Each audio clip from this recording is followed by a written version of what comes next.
Hello, everybody. Welcome to Mastering Medicine with Picmonic.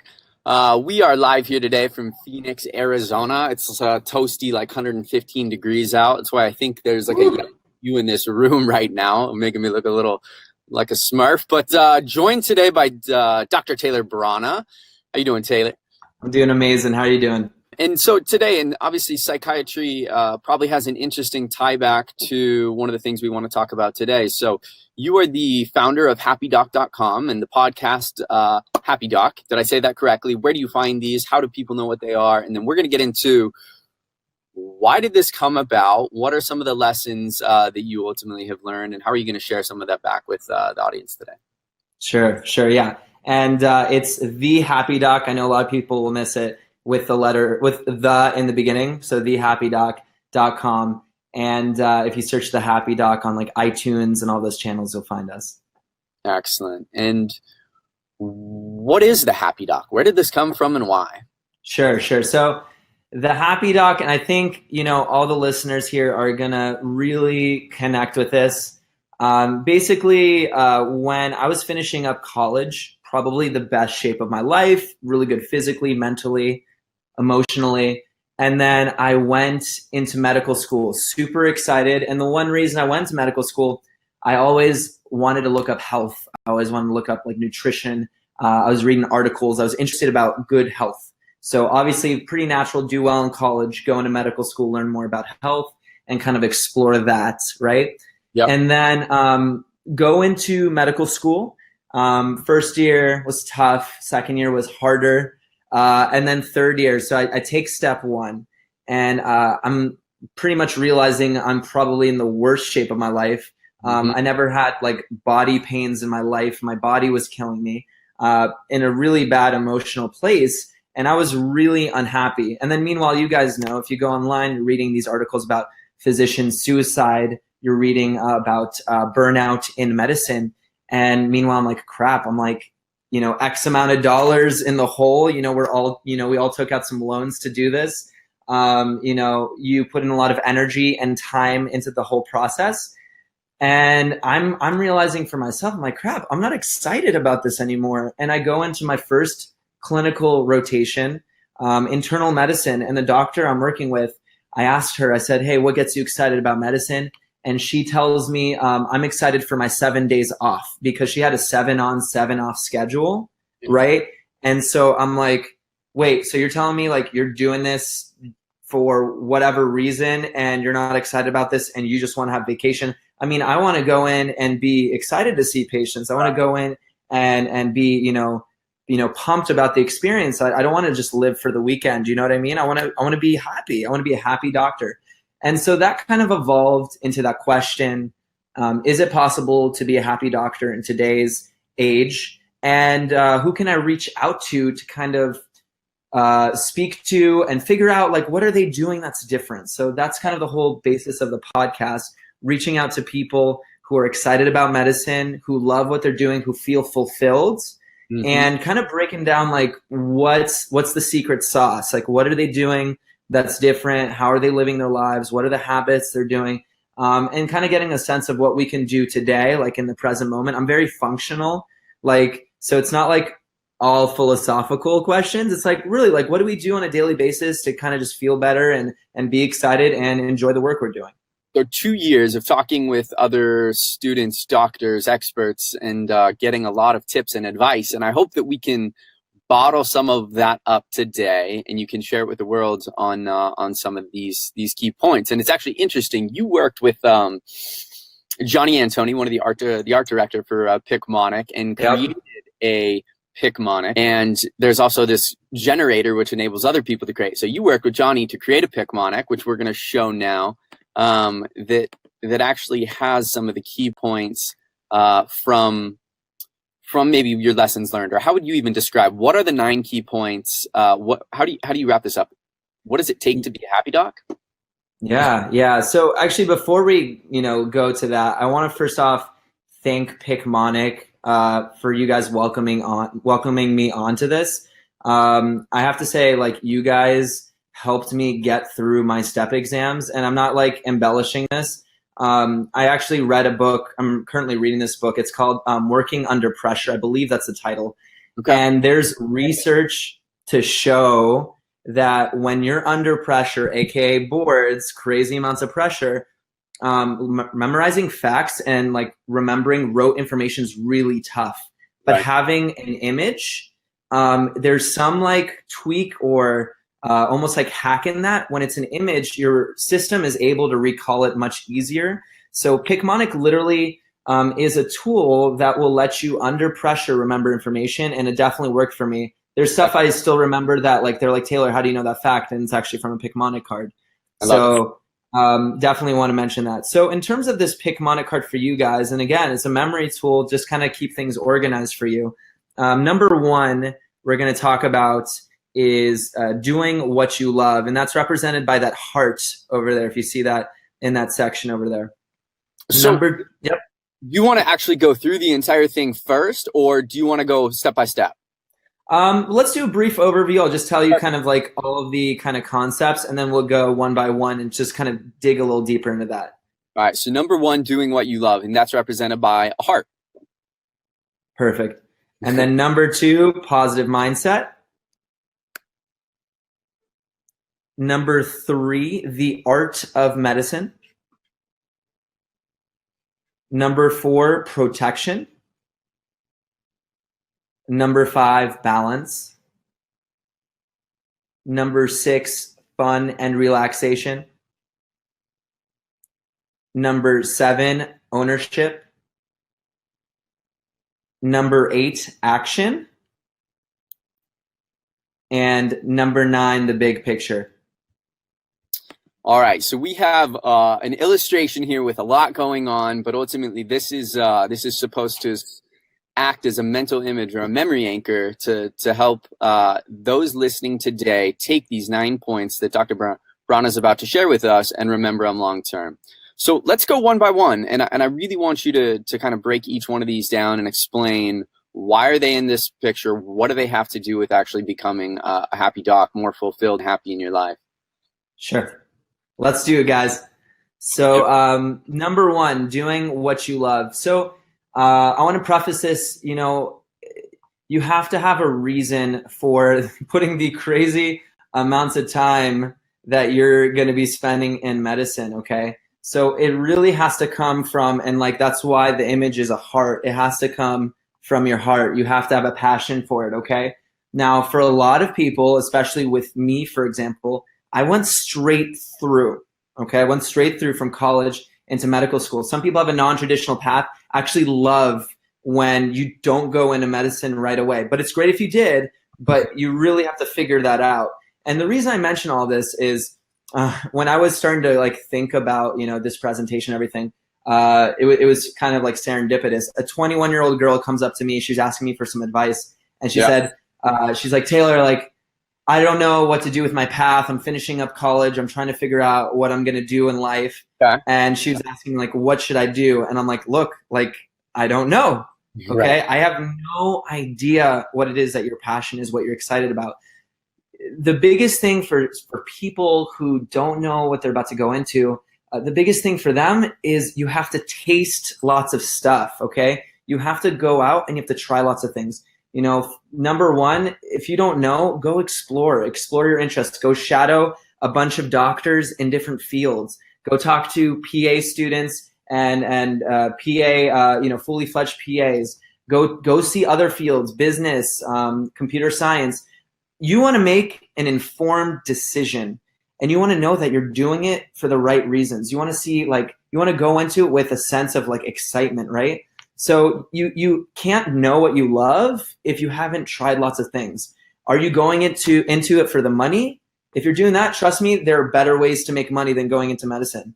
Are you doing this because your mom or your dad, your significant other, your grandma, your grandfather told you to do this? Well, you're going to live with a sense of resentment. Are you doing it for fame, reputation, or status? It's not all it's cracked up to be, okay? Right. You have to do medicine and choose your focus after you've put in the honest effort to see lots of things and people living that life. Call people, get in front of their faces, spend time with them, understand their lifestyle, go into private work, go into the public work, go into rural medicine, look at entrepreneurship, tech, journalism, whatever it is, figure out what you actually love, try it out, and then you're making that true informed decision that you can be excited about. Now, a lot of people listening to this might already be in medical school, right? So, or they if they're a little bit further along, they're in residency. Regardless, you still have areas to taste, subspecialties, areas of different areas of medicine to look into. I'm a resident and I'm running a podcast. You can expand your reach and think about things in different ways. So have that sense of passion, excitement for what you do. It'll really shift your mindset. I love it. I love it. Well, so, and maybe that ties to the second point. So number one is doing what you love, right? So the second point is positive mindset. Having a positive mindset. So can you help break down what that means? Because I think you even have a little bit different of a take on it than just like a generic version. So what does it mean to you? Yeah. So, for a lot of people will say that like staying positive, it's being happy. And I don't even with the podcast, like the Happy Doc, I'm not like perpetually like always happy, right? Like I'm not always excited and loving my life. I'll get sad all the time. But what I really mean is that your goal, like ultimately big picture, is you're going for a growth mindset and you're ultimately moving in a positive trajectory. Okay. So that's kind of like when I say positive, it means you're going towards this big goal, dream, or passion of yours. You're moving towards that direction. You're moving positively. And there's, as I was reflecting on this, there's a book I want you guys just to be aware of. It's called Anti-Fragility. It's by Nassim Nicholas Taleb. You guys can look it up if you want to. And his idea is called anti-fragility, things that get stronger with more disorder and chaos. You stay strong and you breathe through chaos. You learn to accept this crazy storm of medical school and residency. You take advantage of the difficulties and learn from them. You use all of that pain to find areas of inspiration that you can improve upon and help a lot of people with. You see an issue in medical school, you don't sit there and complain. You think positively. You ask, how can you make your school a better place? You bring up an initiative. You think creatively to solve a problem. The chances are that issue that you're looking at, that problem in your school, for example, there's many other people that feel the same way. Talk about it. How can you make a culture shift? So as you're hearing that, you kind of see what I'm doing there. All the issues and the problems, those are areas to improve upon. Had a tough day where you're on your clinical rotation and a doctor says, you don't know this, what's going on? You can take it to heart and be mad at yourself. You'd be like, you know what? He was trying to offer me the fact that I need to work on my knowledge. I'm gonna read up on this. Right. So we use positive thinking, positive mindset to take challenges, struggles, being anti-fragile, and look at the problems and make things better with that. So the belief that you can actually change something makes things better for yourself and those who will see that you're like, wait, what's going on? Like, he was kind of in a tough spot there and he took that really well. Like, what is that? So being positive is a really amazing tool, and highly like suggest that you might want to look at things, not take things to heart so much, but ultimately grow and have that growth mindset. Another additional part to that is deep forgiveness. I think this is an area with being positive that people might not get right away. You have to forgive yourself for not knowing everything. You have to forgive yourself for being in tough times and not knowing exactly what's going on. In med school, you're going into this crazy place where in college you did really well. You got A's. Obviously, you got into med school, right? So you were shining. You're doing great. You might not have the same experience in med school. You might have tough situations where you don't know what to do. And forgiving yourself constantly that it's okay not to know stuff. Be super, super humble and ask for help. Ask a stupid question if you don't know what's going on. The worst thing is to act like you know something and you really don't, and later it could really bite you. So just be humble, because the mindset is forgive yourself and grow. Grab that opportunity to ask that question, and it'll really help you. And when you ask questions, especially like in lecture or something, that's an opportunity for everyone around to learn, because if you have the question, a lot of people do as well. And so it's never a dumb question. So what is the third thing? So we've got doing what you love, keeping a positive mindset. What is the next part of the Happy Doc 9 Success Trios? Yeah. So the art of medicine is, when we get to that, it's just suggestive of the creativity you have in medicine. And something that our team has really found in a lot of our podcasts and the guests we interview, for example, is people feel like medicine has become this crazy thing where everything is very regimented. You have a specific set of rules for everything, obviously research-based, and you feel kind of like a cog in the machine. So the art of medicine for a lot of people is recapturing those moments of creativity and having a sense of your personal personality, like really injecting yourself to have some enjoyment, some fun in your day. You do not need to feel like a robot in medicine. It's finding creative ways to make the patient experience better while you're at work. It's finding creative ways to study and spend times with your friends while you're in medical school. The art is a part of being yourself in the tasks that you're doing. You can use the art of medicine in understanding the unique context of the situation you're in. Okay. So, like for example, when you're treating hypertension, it's not the same for every person. You have to understand their context. So there's a little bit, I wouldn't necessarily say creativity in that sense. I just say that the context is very important, and you can use your mind to understand the creative context and what you need to do in that situation. Even Picmonic, for example, that was using the art of medicine. You guys kind of literally, right? But you guys took medicine and you're creative and you made a tool that injected some personality, injected some fun, and you're able to be yourself in this crazy world of medicine. So you can still be yourself, be creative, be artistic in this world, and you don't have to lose yourself in the process. The fourth point is protection.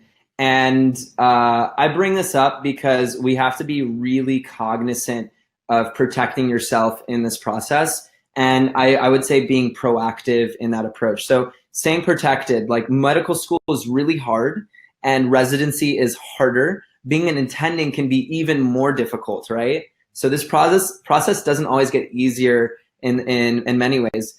And so what allows people to get through all that is building networks of defense. So here's a thought experiment. Predict the worst case scenario of your training. So right now, if you guys are taking notes as you're listening, actually I would love if everyone was taking notes. What is the worst thing that can happen in what you're working in right now? What plans do you have in place to protect yourself when things don't work out? Who do you call? What do you do when you're exhausted? What protective factors and things can you build in your life to help you feel better? Think about building protection as a safety net. Connect with your family, friends, spiritual community, school therapist. Have a defense strategy before issues arise. Right. Take some time to list out those possibilities and have your emergency plan in place. And if you need any ideas, obviously ask us in the Q&A. And I bring this up because it's inevitable. You are going to be stressed. You are going to break down. Every single person is going to. It's inevitable. It's going to happen, yeah. So what are you going to do? Who are you going to talk to? Do you have, are you aware there's a school therapist? Are you aware that, you can reach out to certain friends? Even talk to your friends about, guys, this is going to be tough. Can I reach out to you? Simple, conversations like that, prep people's minds. I might break down. I might have a hard time. Can I reach out to you? Will you be there for me? And 99 times out of 100, it's going to be a yes. But knowing you have the network, and I think if you look, knowing that you have that protection, even I think in the picture, there's a network of people in that image. Knowing you have people behind you shields you, protects you, and you feel a little bit more confident you'll be able to get through this process. So we move on from protection to balance. And balance it's an interesting concept, especially in medicine, because I feel like it can get really chaotic. But basically, every human has basic inputs and outputs that let them function.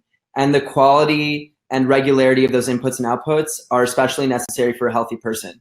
So balance, simple things. I'm talking about inputs and outputs. What are you talking about, Taylor? I mean, just basically food, water, exercise, studying, fun, rest, working and playing and eating and drinking. Like, I hate to say it like this, but in your clinical rotation, you got to pee, you got to poop, you got to eat, you got to drink, you got to sleep.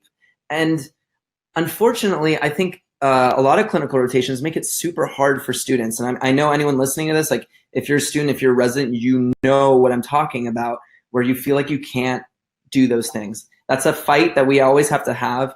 And we have to really fight to make sure that we're taking care of ourselves. Things like, in this instance, meal prepping, really planning out your week about like, how are you going to make sure you get the right food, the right nutrition, making sure to make time for sleep, making sure that you schedule in some time to hang out with friends, exercising. That's super important. I mean, luckily in medicine, your shifts are pretty scheduled, so then you can plan around that, make sure you get that balance. Pretty general, but very important. So tying to balance, it brings up the next point, which I definitely struggle with in med school. Was actually taking the time to go have fun, get that relaxation. So tell me about your version of fun and relaxation in this Picmonic. For sure. So fun and relaxation is basically like in college, or if you had a different job before, a lot of times you have a lot more fun than work. And, medicine is this crazy thing where you're so busy all the time, you actually have to plan out your fun and your relaxation. And then even in this image, you see like there's a biker here, there's someone like laying on a hammock. It's like a pretty just like easy and fun thing to remember in this image. But basically, we have to do a better job of spending time with friends, going out, like literally like just having some fun with your friends. Like seriously, it's a great thing to do. I'll tell you, often studying super hard and then spending some time to go out with friends. Honestly, I did better on the exams because you need some time to incubate the information and not think about stuff. If you think about like a lot of the great like inventions and creators, a lot of the great stuff that comes to you is not when you're actively studying. It hits you in that relaxation period. So you actually like, functionally speaking, that fun and relaxation part actually could help you retain information. Spending time with your friends is just something that's very important. And I also want to emphasize something that like when you block out that time, let's say you're saying, I'm going to spend an hour and a half, 2 hours with my friends. A lot of people feel guilty during that time. They feel guilty. Right. So the ownership, like I actually really like this part of the image, probably one of my favorites, is basically like, this sailor right here, he's out, he's on a boat, he's going into the waters, and he's navigating his life. You see this compass right here? And you see the map of the world, essentially? Yeah. He is navigating his life out into the waters, and he's owning that. He's navigating this path, okay? No matter what circumstances come into your way, that is your circumstances. You don't blame, you don't complain to anyone, and you just ask yourself how you can take control of the situation. That book I was telling you about before with handling yourself under pressure. Yeah. People who succeed have a very strong internal locus of control. They believe that they can create and control circumstances in their life strongly, and that belief actually lets them succeed more because they believe that they can do something about it. And when you have that belief, your thinking changes and you actually can take control. So let's think of an example of that. So let's say you fail a test. Mm-hmm. Okay. If someone fails a test, you have one way. One way is to blame, get upset, get mad at the school, say this wasn't my fault, you didn't teach me well, yada, yada. Another take on that is owning that, saying, you know what, I could have done a little bit better here, starting to think of the approaches that maybe you could have done a little bit better, reflecting on that. And then also being proactive and, going up to your teacher saying, look, I'm struggling in these areas. What can I do to be better? How can I improve? Speaking to them, they're going to appreciate you. Okay. They're going to love that you're being really proactive about it. You're taking ownership of the situation. You're saying, look, I didn't understand these concepts. Teach it to me. I'd love to learn it. I missed it on this first time. I want to know it for boards. I want to know it for step. Taking that deep sense of ownership, it makes you feel good. It makes them feel good. And you'll feel like energetically more excited about your life, taking ownership and knowing that you can take action and think about things in a way that you have a sense of control. Yeah. So, action to me is like kind of, these are all, I want to really tie this in very nicely here. Everything we're talking about, any concept you read, any podcast you listen to, any book you read, any advice you hear, it is not useful until you actually do the thing. So Right. even as I'm saying these words, super important, as I'm saying these words, I'm actually doing a lot of this stuff, because it would be very inauthentic for me to say this stuff and not act on it. So these are things I'm actually working on as well. So I am not perfect. I'm sure Ron has some mistakes as well, things he's working on. My friends. And so we're all trying to work on this action piece. So, taking deep action is a successful strategy, and it's important to follow through on the things that you're starting to develop and learn and kind of trying to figure out. And something that I really like that kind of is a tip that I give to a lot of people, and I don't see enough of this, honestly. I remember even at school this happened, but this concept, I call it the war room. It sounds really aggressive, but the whole concept here on the war room is you create a space where this is your deep study spot, and you cognitively choose, this is my time to study. Mm-hmm. You turn off your phone, you turn off all the distractions, you whip out all of your resources, everything, and that's your war room. It could be in the library, it could be in your house, it could be at a cafe, but you are setting your timer of X amount of time to study. That's your war room. You're going to battle the material. That's deep. That's an example of deep action. So what I mean ultimately by action is we got to do the things that we're saying that we're doing. That's where the power comes in. That's where the ability to really take your life to a new level with the advice actually works. That's brilliant. Do you have any tips for, a lot of times we can know what we need to do, but struggle to take that action? Yeah. There's always a point in place in life where that happens. Do you have any advice or tips just based on? Yeah, actually a lot. I could talk about this concept for a while, but some small tips, honestly. I think one that I love to tell people is start your day off with a win right away. It could be a small thing and it really does. I really do think like kind of the snowball effect. You start small and it can avalanche in a big way. My win that I like to do all the time when I can is waking up and working out right in the morning. So that is something I'm getting up. I've decided I want to exercise. I go train. I do something like a run or lifting or what have you. And my day has now started with a win. And then that action I took actually lets me take more action later. And yep. It's kind of like, for example, and I know you've had this situation too, when your day starts off with something bad happening and it really takes the wind out of your sails, so to speak, even like in that image we had with the guy navigating out into waters, like taking that wind out of your metaphorical sails. So if you can start to have those wins early on, that you start to make moves. And like in this picture, it's like an iPhone or like an iPod kind of situation with the play button, you taking action in your life. Having those wins early on, I would say is a nice tip. And then that kind of rolls over to the rest of your day. I love it. So to wrap this up, last point, kind of summarizing, before we summarize, last point here, the big picture. How do you put this all in perspective for what's really important here? It's for this point, I actually think it's really funny because recently in my residency, I'm going to be a little bit vulnerable with you guys for a second. I had an issue that happened where I basically got called out by a supervisor, and it was really hard. Okay. It happens sometimes. We all make mistakes, and I got called out for something. And one of my fellow co-residents said, like, Taylor, you took that like really well. Like, I didn't break down. I like agreed. I worked through the issues. I discussed things. And like she actually reached out to me and we kind of confided in how I was feeling about it. And after sharing my feelings, she was like, you took that really well. And it's because of this kind of concept. I think before we say we're a medical student, I think it's very American in a lot of ways to say that you are your career. Okay. But before we say we're our career, you got to understand, like Ron and Taylor, like we're human beings, we're humans.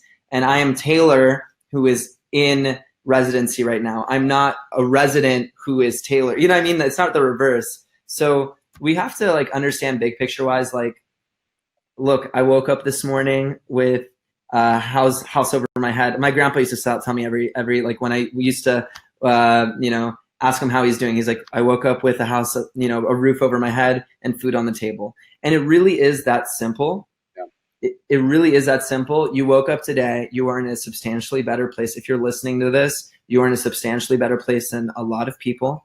You got food on the table, you have a shelter over your head, you're learning in a profession that helps a lot of people's lives, and you're learning a lot of this information. Like we're getting so focused on how terrible our lives are because we failed an exam, but do you realize how blessed and how amazing your life actually is? Right. Like when you really think about it, that's kind of the big picture. Everything's okay. You're doing fine. You're alive. You're working. Look, you're smiling. You get it, right? You're live. You're working. You're working on something. You're building your life. Like your life is good. Like in the bigger scope of things, like by virtue of you listening to this, your life's amazing. Your self-worth is not determined by a failed exam, a mistake you had with a patient, a conversation that wasn't pleasant with a coworker or a friend. This life is a journey. One day might feel like the worst, but life goes on and you will get through it. Expanding yourself to the broad view reminds you that your life is quite incredible. And that's the big picture. I couldn't say it better myself. We are all incredibly fortunate. So it's hard sometimes though to get caught up in the grind, and we call it like the trenches. I mean, I'm down in the trenches and I'm fighting the day-to-day battle, and it's hard to step back and put things in perspective sometimes. So looking at the big picture. So let's take one more second before we jump to questions. I'm going to put this image back up. I want you to just kind of walk through it one more time, summarize it piece by piece, or just do whatever's natural. So we've got the happy doc, and you are the happy doc. You're the essence of the happy doc. Woo! Love it. So with this happy doc, what do we got here? All right. So being a happy doctor is about having a passion for what you do. So you got to love. You have to have love in that part of it, okay? You have to stay positive, and you have to have the positive mindset. You have to find creativity in your work or the art of medicine. You have to build out protection. Okay, you have to find a sense of balance. You want to build in fun and relaxation. You want to take full ownership of your circumstances, and you want to take deep action to take advantage of your opportunities. And then lastly, it's important to think about the big picture. That is, everything is going to be okay, and it will continue to be so. You have succeeded thus far. You have the skills, you have the talents that will provide numerous opportunities for you in medicine, but more importantly in life. So keep learning, keep growing, and those are the major concepts that you'll see in that Picmonic.